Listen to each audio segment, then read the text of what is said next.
Hi, I'm Angela, and this is video 2 of the 3 real reasons we fear commitment and how to move beyond fear and apathy to make empowered choices that encourages love to thrive.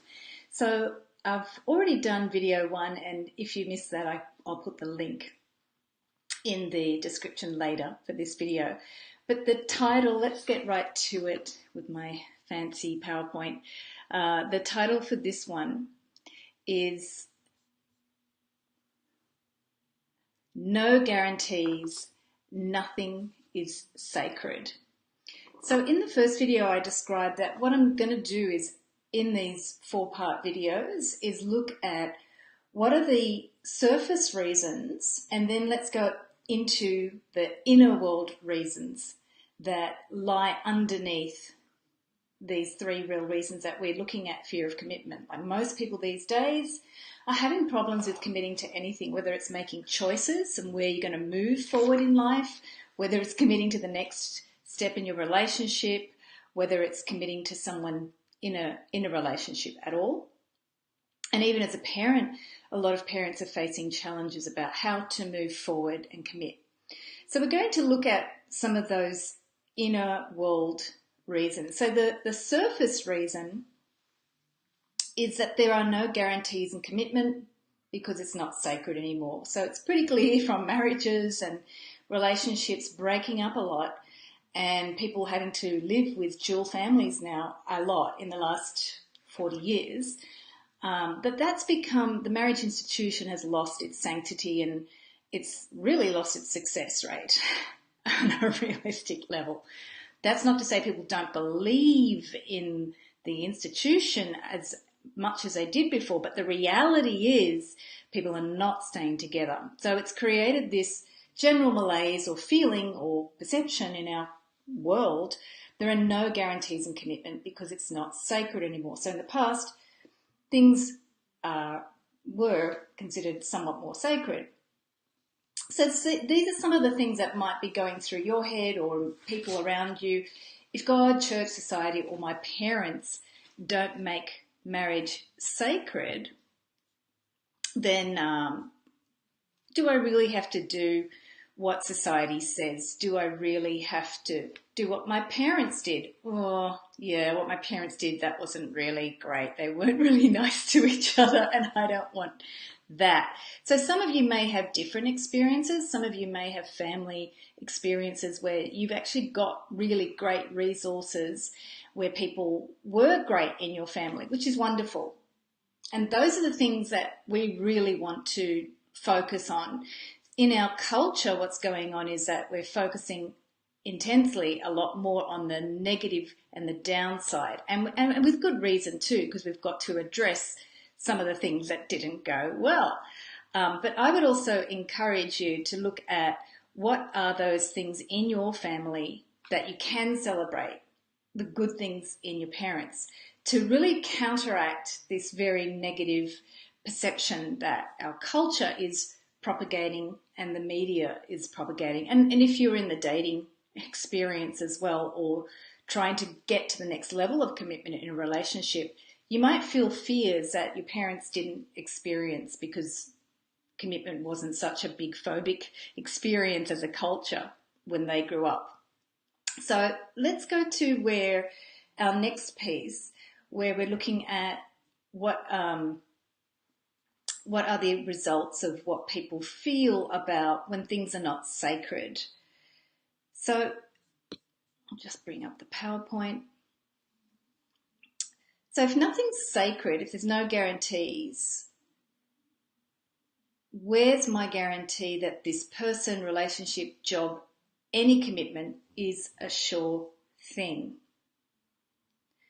So this is where it gets kind of dicey for us on a personal level. You might have a good thing, but there'll be undercurrents of fear, doubt, and you may even go into self-criticism when really it's actually more of a general cultural feeling that you're worried about or you're picking up. Let's look at why you might pick up the general malaise of our culture where there's no guarantees anymore and the old institutions aren't as successful. So what's going on inside of us, the real inner world reason, is that a feeling of not trusting ourselves to make things work.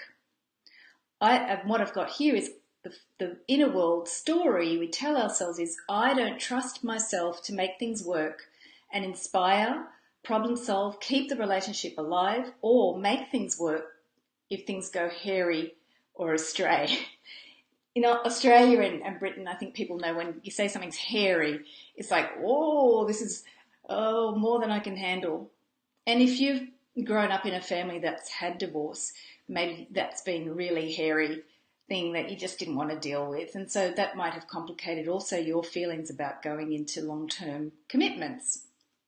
Some of the arguments also that I'm seeing out there is that people are saying because of all the changes in younger people that they're looking at gender fluidity, they're looking at new models of relationship, they're looking at non-monogamy. That still doesn't deal with this inner world stuff, because even if you're moving into exploring who you really are and changing your traditional model of you're not living by traditional models because you don't need to, you can still be subject to this inner insecurity, like of not trusting yourself. And that can result in you being critical in your relationships rather than creative. It can result in you being doubtful rather than problem solving, or solution finding, or even celebratory of your difference. You might look at your difference in reaction to something that you don't want to be rather than actually just having a good time.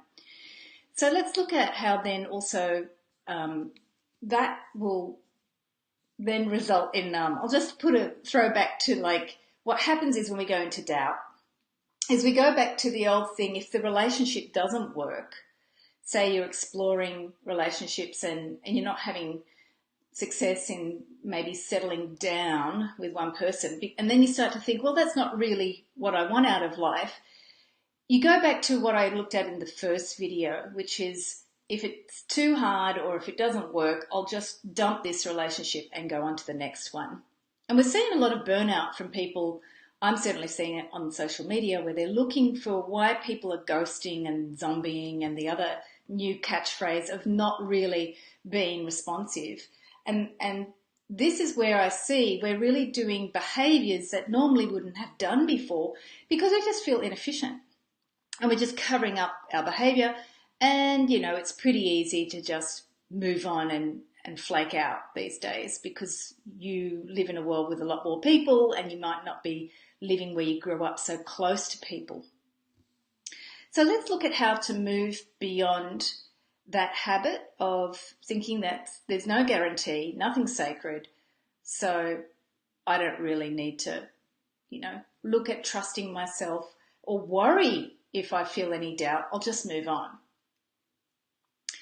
This is where you actually become the creator of what love is for you. Of course, relationships are changing. There's no doubt about that. The structure of how we do relationships, how we think about relationships is changing. I teach that in Transformed Relationships, my one-on-one coaching course and program. Love in the context of relationships transforming, of the way we do relationships transforming, love even more requires you to focus on how you are going to create that love in a positive way. It doesn't mean being good and following the rules. It means really focusing on the type and the quality of love that you want to bring. And sacredness is essential if you want to bring quality to the love you want to bring. We all know what it's like when you have a relationship where you're disrespected or someone just doesn't really do what they say they're going to do. It feels awful. Sacredness, from the way you create it, from your vision about it, from the way you feel about it, from the way you focus on the values of how you're affirming your own self-value and the value of the quality of what you're giving in the relationship, what you're creating in the relationship becomes really important. And that's why we're finding like people are really turned off by behaviours where people are not being respectful in the dating or in their current relationship. When people are not respectful to you, it really bugs you because you know that's what love is not meant to be. So here I've got that loving relationship starts with you and You are what makes things sacred. So I'm suggesting today, really focus on this and really bring this into your foreground of your thoughts. Don't look at what media is saying and look at that and start complaining, because that starts to detract from what is sacred. And if the sacred institutions of our world don't have the same power that they did in the past, it's all more important for us to hold that in our forethoughts and in our daily feelings and expressions of love, or focus on what we enjoy about love and creating that. So take the best parts of what inspired you in your religion, if that did inspire you or still does, movies, parents, anything. I don't put any limits to inspiration. If something inspires you, you feel it. There's no kind of second guessing on inspiration. It's a felt experience, and it's what love thrives on. Look at what you would like to send down to your next generations, whether you've got kids or not. Think about, what do you want them to experience in love? Because sometimes people need to inspire and create things that are sacred from looking at people or the world outside of themselves. You might not be able to find it inside yourself, but you might be more motivated by thinking about how you can influence people positively. And there are really sacred things in our world that perhaps because we've lost faith in some of the institutions in our world, we're not focusing on them. And this is where my membership comes in. The Loving Relationships membership is where we look at what is sacred and what it actually feels sacred when it comes to the body. Because the body is a gift, and often in our modern culture, we're too busy to really focus on that. So I'm going to spend the next few minutes showing you how in that Loving Relationships membership, we focus on the sacred. The feeling of want to honor life, that's sacred. And that's a very big piece. Every module we look at, what's essential. If you took away all of the palaver about society and what they may not like about modern relationships, what's essential and what's sacred to that essential piece? Because that you can actually feel, it's in your body and it's in your innate. And sometimes we just forget about that because we're so sucked up by what other things are telling us. I also, in the membership, looks at spiritual tools that call on the highest good. So some of these spiritual tools, they may resonate to you or they may not. But we look at what the highest good is, and that's going to trigger for you your core values, your core feelings about what's important in love. And the membership also challenges you to see what's the best in you, so you can offer that to your relationships. And I've got a very important phrase here. Relationships need aspirations and inspiration, not perfection. We're seeing so much of our world now focusing, because of the media, on so many things that are uninspirational, and also in a way to try to manipulate. So we're seeing in modern media a real emphasis on not looking internally, but looking externally. So that's really one of the first things that's going to pull you away from your possibility to be creative and inspirational in your relationships, and also be aspirational. Aspirations are like hoping, not on, fantasies, but hoping that you can celebrate someone in your relationship, wanting better for your partner, thinking positively about what is possible for your partner or your child or your grandparent or your other siblings and other family members.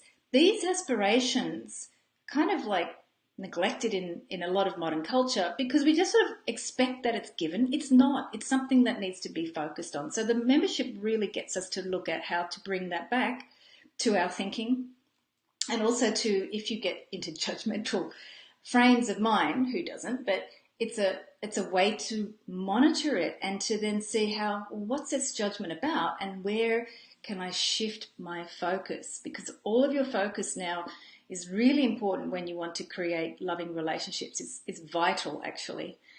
And that's one reason why we've got this membership. It's to really give us that ability to focus on what's possible in the relationship. And I've got here that when you focus into living, which is creating actions of the aspirations that you want for the relationship, it means taking practical actions and not condemning others for their failures, Because let's be honest, we're not going to be perfect. We're always going to make things go up and down in the world, and we're always going to have up and downs. That's the nature of being in human relationships and the nature of being human. So instead of condemning others for their failures, the membership shows you how to learn how to communicate what your aspirations are, and also to look at, well, this does not work for me, how to communicate that without sort of pinning someone down and making them evil. No one's really out there to get you, but we all have unconscious stuff. And it's about looking at, okay, what's actually going on here that's making me behave this way, instead of making you behave in ways that you really later might regret and you don't really want to keep in the relationship. So the loving relationship membership is also a creative experience of you working on the language that explains the love that you wish to share in your relationship. One thing I've learned is that often bringing to verbalization our needs or our feelings is something that everybody's different in every culture, every family has a different response. So sometimes people are shy, sometimes people are blunt, sometimes people are really expecting things to be understood and implicit, and they're not. Well, they might be by you, but not by your members in the family. So the membership gives you opportunities to bring to verbalization in simple terms, not like an epic novel, but how to communicate simply what your needs are. And of course, you've got to understand what they are in the first place, but getting to the language to communicate it is really key to create that love that you want. So really focusing on the kindness that you want is another key piece of the membership. And if you want to create more of that love on a daily basis, it's really focusing on what is required for me to be that love that I wish to create. And kindness is a huge piece now. We're hearing people talk about it a lot. This membership is actually creating the space, the time for you to develop and nurture that. Because kindness doesn't happen because mummy or daddy or the teacher tells you to be kind, which they did when we grew up. Kindness in adult relationships comes from us actually going, you know, I really want to express feelings that motivate a good ambient here, or a good connection, or a good outcome for people. You've got to have the intent for kindness, and then you've got to actually practice some skills, which not all of us have got, because not all of us grew up with being able to speak kindly. The membership also has some spiritual and healing tools, so you can use those tools to start listening to your own emotions and your body. So the tools are based on tools that I've worked through dance and movement therapy, also through listening through meditation, and some of the spiritual tools that I've been taught as well. Most of it is really just helping you to focus on your body and emotions to make sense of them and that inner dialogue, so you can then create other choices, not go back to what your emotional habits might be that might not be helping you. So the membership also helps you define what's in the highest good for you. And since society has moved and changed and we are evolving, it's more and more important for you to start defining that for yourself. And then you can talk about it with others. This is not about saying this is what suits me and you have to make me happy by agreeing 100% with what I like. This is actually being clear on what's important for you, so then you can bring it to a conversation or a relationship and then see where you might have a problem or differences and how to work out how to resolve how you're going to live together. Because if we can't resolve them, we're not going to live together happily. Sometimes you won't be happy. Sometimes you'll have a difference, and sometimes you'll have a conflict. And the membership helps you to see how to walk through the conflict, not necessarily making everything perfect, necessarily making you take responsibility for what you can do in that situation. And it may take time as well. So the membership is designed to give you building tools so you can see how to move on in maybe stubborn family patterns that consistently trip you up. So you can check out the membership. I've got the link here on the screen and then also in the description of the video. Email me if you're like, Angela, please, I don't understand this or that about the membership, or if you have a question. And if you're watching the recording and you're looking at that particular issue of sacredness and what is sacred for you. Send me a message either via email or put a comment on the video about your experience of sacredness, lack of sacredness, building sacredness. What do you do to make things sacred? And then, of course, the next video 3, I'll do the third and final reason. And the fourth one, I'm going to wrap up the 3 reasons. So I'll put a link back for the other videos in this description as well once I've finished. So thank you so much for watching. And again, if you've got anything to share about sacredness and relationships, if you've got questions about sacredness, what does it actually mean? Those are really important questions, and they're questions that I'm usually going to get you to sit and ponder as well. But if you want to put them in the comments, please do, because sacredness is a huge piece of what we're developing in a conversation as a culture that's going to move relationships forward, that allow people to be unique in the way they do relationships and have respect, have ways of relating that keep people feeling that they are being heard, seen and acknowledged, and able to create the changes that they want in their own personal love and their own relationships. Thanks for watching.